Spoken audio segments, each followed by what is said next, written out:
అందరికీ నమస్తే. నేను మీ రాకేష్ కృష్ణన్, తెలంగాణ రాష్ట్ర యూత్ కాంగ్రెస్ అధికార ప్రతినిధి. నేడు తెలంగాణ రాష్ట్ర ముఖ్యమంత్రి యనమల రేవంత్ రెడ్డి గారు, ఉప ముఖ్యమంత్రి బట్టి విక్రమార్క గారు, మంత్రులు ఇవాళ ఉత్తమ్ కుమార్ రెడ్డి గారు, కోమటిరెడ్డి వెంకటరెడ్డి గారు యాదాద్రి నరసింహస్వామి దర్శనం చేసుకోవడానికి ఆలయానికి వెళ్ళడం జరిగింది. అక్కడికి వెళ్ళిన అనంతరము అర్చకుల యొక్క, పూజారుల యొక్క వారి యొక్క ఆశీర్వచనాలు కానీ, వారి యొక్క ఆశీర్వాదం కానీ తీసుకున్నటువంటి క్రమంలో వీళ్ళంతా ముఖ్యమంత్రి సహా వరుసగా కూర్చోవడం జరిగింది. ఆ క్రమంలో అది ఒక ఆలయం కాబట్టి అక్కడ సరిపడా కుర్చీలు లేకుంటే అక్కడ ముఖ్యమంత్రి గారు, వారి యొక్క సతీమణి, అదేవిధంగా మంత్రులు ఇటుపక్క ఉత్తమ్ కుమార్ రెడ్డి గారు, ఇటుపక్క కోమటిరెడ్డి వెంకటరెడ్డి గారు కూర్చోవడం జరిగింది. ఇటుపక్క డిప్యూటీ సీఎం బట్టి విక్రమార్క గారు కూర్చోవడం జరిగింది. ఆ కుర్చీల యొక్క ఎత్తులో వైషమ్యాల వల్ల కుర్చీలు కొద్దిగా ఎత్తుగా ఉండడం వల్ల, పల్లగా ఉండడం వల్ల ఇవాళ బట్టి విక్రమార్క గారు కూర్చున్నటువంటి కుర్చీ కొద్దిగా కిందికి ఉండడం జరిగింది. దాన్ని బీఆర్ఎస్ పార్టీ చిల్లరనా కొడుకులు, బీఆర్ఎస్ పార్టీ సోషల్ మీడియా సిగ్గు, శరం, లజ్జ, మానం లేకుండా కాంగ్రెస్ పార్టీలో ఈ విధంగా కల్లోలాలు, ఈ విధంగా ఘర్షణలు, ఈ విధంగా మనస్పర్ధాలు సృష్టించాలని చెప్పి సిగ్గుశరం లేకుండా ఇవాళ సోషల్ మీడియాకు విడిచడం జరుగుతూ ఉన్నది. దళిత ముఖ్యమంత్రి బట్టి విక్రమార్క గారికి అగ్రవర్ణాలు, ముఖ్యంగా రేవంత్ రెడ్డి, అక్కడ ఉన్నటువంటి కోమటిరెడ్డి వెంకటరెడ్డి, ఉత్తమ్ కుమార్ రెడ్డి గారు కావాలని చెప్పి కింద కూర్చుండబెట్టిందని చెప్పి సోషల్ మీడియాకు అక్కడ తప్పుగా ఇవాళ చిత్రీకరించి సోషల్ మీడియాలో విడిచి తెలంగాణ ప్రజానికాన్ని అయోమయం చేసేటువంటి ప్రయత్నం వాళ్ళు చేస్తూ ఉన్నారు. ఈ సందర్భంగా ఒక మాట అడగదలుచుకున్నా, సిగ్గుశరం, లజ్జామానం మీకుంటే దొంగ నా కొడుకులారా, గతంలో దళితులకు మీ పార్టీ అధినాయకుడు కేసీఆర్ గారు ముఖ్యమంత్రి హోదాలో ఉండి దళితులకు చేసినటువంటి అన్యాయాలు కానీ, దళితులకు చేసినటువంటి అవమానాలు కానీ ఒక్కొక్కటిగా నేను వివరిస్తా. దానికి మీద దమ్ము, ధైర్యం ఉంటే, చీము నెత్తులు మీకుంటే సమాధానం చెప్పండి రా లుచ్చ నా కొడుకులారా. గతంలో కె చంద్రశేఖరరావు గారు ఉద్యమ సమయంలో తెలంగాణ రాష్ట్రం ఏర్పడినటువంటి ఆ తెలంగాణ రాష్ట్రానికి మొదటి ముఖ్యమంత్రిని దళితుడే ఉంటాడు, దళితుడినే చేస్తా, లేకుంటే నా తల నరుక్కుంటా అని చెప్పినటువంటి ఆ దొంగ నా కొడుకు తల నరుక్కున్నాడా, దళితుడిని మొదటి ముఖ్యమంత్రి చేసిండా? ఒక్క మాట మీరు చెప్పండి. ఆ రోజు 2004 నుంచి 2014 వరకు ఉమ్మడి ఆంధ్రప్రదేశ్లో కాంగ్రెస్ పార్టీ సర్కార్ అధికారంలో ఉన్నటువంటి ఆ కాలంలో దళితుల యొక్క, గిరిజనుల యొక్క సంక్షేమాన్ని, అభివృద్ధిని ఆకాంక్షించి ఎస్సీ ఎస్టీ సప్లాను తీసుకురావడం జరిగింది. బడ్జెట్లో పెద్దపీట వాళ్ళకు వేయడం జరిగింది. ఎస్సీ ఎస్టీ సప్లాన్ ద్వారా దళితుల యొక్క వాడలు కానీ, దళితుల యొక్క పల్లెలు కానీ, గిరిజనుల యొక్క గుడారాలు కానీ, వారికి ఉంటున్నటువంటి ఆవాసాలు కానీ అభివృద్ధి చెందడానికి, సీసీ రోడ్లకు, ఇవాళ ఆ రోజు డ్రైనేజీలకు లేదా వాటర్ ట్యాంకుల నిర్మాణానికి ఆ రోజు నిధులు సహకరించినాయి. మీరు అధికారంలోకి వచ్చిన తర్వాత ఎస్సీ ఎస్టీ సప్లాను ఎత్తివేసడమే కాకుండా ఎస్సీ ఎస్టీ సప్లాన్ ద్వారా దళితులకు, గిరిజనులకు రావాల్సినటువంటి నిధులను రాకుండా చేసి దళిత గిరిజనులను అవమానపరిచినటువంటి మీరు ఈ విధంగా మాట్లాడుతున్నారా అని నేను అడుగుతా ఉన్నా. ఈ సందర్భంగా మరొక మాట నేను తెలియజేసుకున్నా. మీ ప్రభుత్వంలో ఇవాళ ఆ రోజు ఎస్సీ సంక్షేమ శాఖ మంత్రిగా ఉన్నటువంటి కొప్పుల ఈశ్వర్ గారు ఒకానొక సందర్భంలో కేసీఆర్ గారు నిర్వహించినటువంటి ప్రెస్ మీట్లో తన పక్కకు కూర్చొనే ప్రయత్నం చేయడం జరిగింది. దాన్ని ఆగ్రహించినటువంటి ఈ దొర పోకడలు కొనసాగించినటువంటి కేసీఆర్ గారు ఈ పక్కకు రావయ్య బాబు అని చెప్పి సాక్షాత్తు ఒక దళిత సామాజిక వర్గానికి చెందినటువంటి ఆ మంత్రి గారిని తీసి పక్కకు నూకేసిండు. అప్పుడు అవమానంగా మీరు భావించలేరా? అప్పుడు చిల్లర నా కొడుకులారా, లోఫర్ నా కొడుకులారా మీరు ఎందుకు మాట్లాడలేదురా? అప్పుడు మీరు ఎందుకు సమాధానం చెప్పలేదు? అప్పుడు యావత్ మంది దళిత సమాజానికి ఎందుకు మీరు క్షమాపణలు చెప్పలేదో మీరు చెప్పండి. అంటే ఒక దళితుడై ఉండి నీ కేబినెట్లుగా మంత్రిగా ఉన్నటువంటి వ్యక్తే నీ పక్క కూర్చుంటే ఓర్చుకోలేనటువంటి నువ్వు, సహించలేనటువంటి నువ్వు పక్కకు నెట్టేసినావు. అప్పుడు దళిత సమాజం పట్ల గౌరవం కానీ, విశ్వాసం కానీ, ప్రేమ కానీ మీకు గుర్తు రాలేదా? ఇప్పుడేమో మీకు బాగా గుర్తొస్తుందని చెప్పి నేను అడుగుతా ఉన్నా. అంటే గతంలో కూడా ఒక దళితుడు డిప్యూటీ సీఎంగా ఉంటే, ఆ రోజు తాటికొండ రాజయ్య గారిని డిప్యూటీ సీఎంగా ఉంటే ఓర్చుకోలేనటువంటి నువ్వు కారణం లేకుండా వారి భర్తీ చేయడం జరిగింది.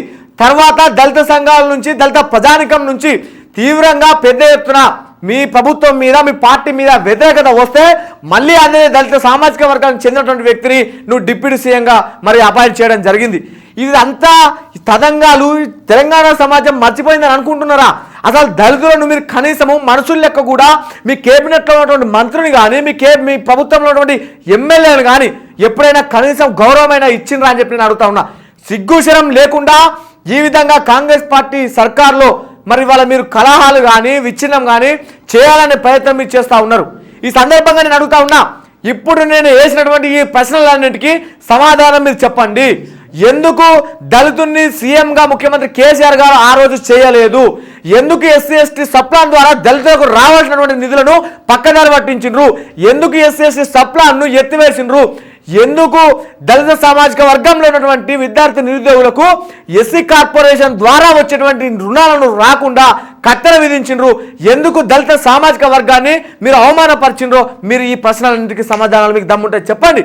సిగ్గుశరం లేకుండా ఇవాళ మీరు పదే పదే అంటుండ్రు ప్రభుత్వం కూలిపోతుంది, 6 నెలల్లో ప్రభుత్వం పడిపోతుంది, కాంగ్రెస్ పార్టీ సర్కారు ఇక ఎక్కువ రోజులు కొనసాగదు అనేటువంటి వాక్యంలో భాగమే ఇవాళ బీఆర్ఎస్ పార్టీ సోషల్ మీడియా ఇవాళ బట్టి విక్రమార్క గారిని కావాలనే అగ్రకులానికి చెందినటువంటి ఇవాళ ముఖ్యమంత్రి కావచ్చు లేదా మంత్రులు కావచ్చు కావాలనే కింద కూర్చుని చెప్పి తప్పుగా చిత్రీకరించి సోషల్ మీడియాలో వదులుతా ఉన్నారు. మీకు ఒక మాట నేను తెలియజేసుకున్నా, ఇవాళ కాంగ్రెస్ పార్టీ ఇవాళ 130 సంవత్సరాల చరిత్ర కలిగినటువంటి కాంగ్రెస్ పార్టీకి ఒక దళితుడు జాతీయ అధ్యక్షుడిగా ఉండడం మల్లికార్జున ఖర్గే. అది కదా కాంగ్రెస్ పార్టీకి దళితుల మీద ఉన్నటువంటి చిత్తశుద్ధి అని చెప్పి నేను అడుగుతా ఉన్నా. ఇవాళ తెలంగాణ రాష్ట్రంలో స్పీకర్గా ఉన్నటువంటి వ్యక్తి గడ్డం ప్రసాద్ గారు కూడా ఇవాళ దళిత సామాజిక వర్గానికి చెందిన వ్యక్తి. బట్టి విక్రమార్క వారు కూడా ఇవాళ డిప్యూటీ ముఖ్యమంత్రిగా ఉన్నారు, డిప్యూటీ సీఎంగా ఉన్నారు. గతంలో కూడా 2014 నుంచి 18 దాకా ఇవాళ సిఎల్పి నాయకుడిగా ఉన్నాడు. ఆ రోజులో ఆయన కూడా మా దళిత సామాజిక వర్గానికి చెందినటువంటి వ్యక్తే. ఇవాళ దామోదర్ రాజనరసింహ వారు ఉన్నారు, వైద్య ఆరోగ్య శాఖ మంత్రి. గతంలో కూడా వారిని ఇవాళ ఆ రోజు కాంగ్రెస్ పార్టీ సర్కారు ఉప ముఖ్యమంత్రిగా చేయడం జరిగింది. నేడు వారు ఇవాళ వైద్య ఆరోగ్య శాఖ మంత్రిగా ఉన్నారు. ఇట్లా కదా కాంగ్రెస్ పార్టీ దళితుల మీద ప్రేమ కానీ దళితుల మీద చిత్తశుద్ధి కానీ కాంగ్రెస్ పార్టీ దళితులను రాజకీయాల్లోకి తీసుకొచ్చి వాళ్ళకు రాజకీయాల్లో పెద్దపీట వేసినటువంటి పార్టీ మా కాంగ్రెస్ పార్టీ. ఎప్పుడు కూడా దళితులను కించపరచడం కానీ అవమానపరచడం కానీ అసహించుకోవడం కానీ చేయబోదనే మాట నేను తెలియజేస్తా ఉన్నా. యాదాద్రి ఆలయం మీద సరిపడా కుర్చీలు లేకపోవడం వల్ల మాత్రమే అక్కడ ఇల్లు కాదు, లేకపోతే అదొక ఫామ్ హౌస్ కాదు, లేకపోతే అదొక పెద్ద కొంప కాదు, సరిపడా కుర్చీలు ఉండడానికి అక్కడ కుర్చీల యొక్క కొరత ఉండడం వల్లే డిప్యూటీ సీఎం గారు అన్యదా భావించకుండా పెద్ద మనసుతో గొప్ప హృదయంతో విశాలమైనటువంటి హృదయంతో వారు అక్కడ కూర్చోవడం ప్రయత్నం చేసిండు తప్ప ఇవాళ కింద కూర్చుండబెట్టిండ్రు. నువ్వు దళితులను కింద కూర్చోవాలి, మేము రెడ్లం కాబట్టి పెద్ద కులపలం కాబట్టి మేము మీద కూర్చోవాలని చెప్పి హుకుం జారీ చేసే విధంగా కాంగ్రెస్ పార్టీలో నడవదు. కాంగ్రెస్ పార్టీలో ఎస్సీ కానీ ఎస్టీ కానీ బీసీ కానీ మైనార్టీ కానీ ప్రతి ఒక్కరికి సమాన అవకాశాలు ఉంటాయి, సమాన అధికారం ఉంటుందనే మాట నేను తెలియజేస్తా ఉన్నా.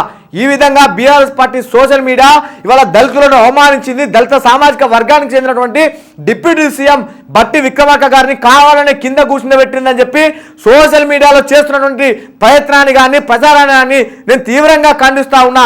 మీరు ఇదే విధంగా కాంగ్రెస్ పార్టీలో కలహాలు సృష్టించే ప్రయత్నం చేస్తే మాత్రం ఎట్టి పరిస్థితుల్లో మేము వదిలిపెట్టాం. నా కొరకల్లారా మీరు ఎక్కడ ఉన్నా ఇండ్ల నుంచి బయటకు తీసుకొచ్చి గుంజుకొచ్చి తన్నుకుంటూ మిమ్మల్ని ఊరేగిస్తాం.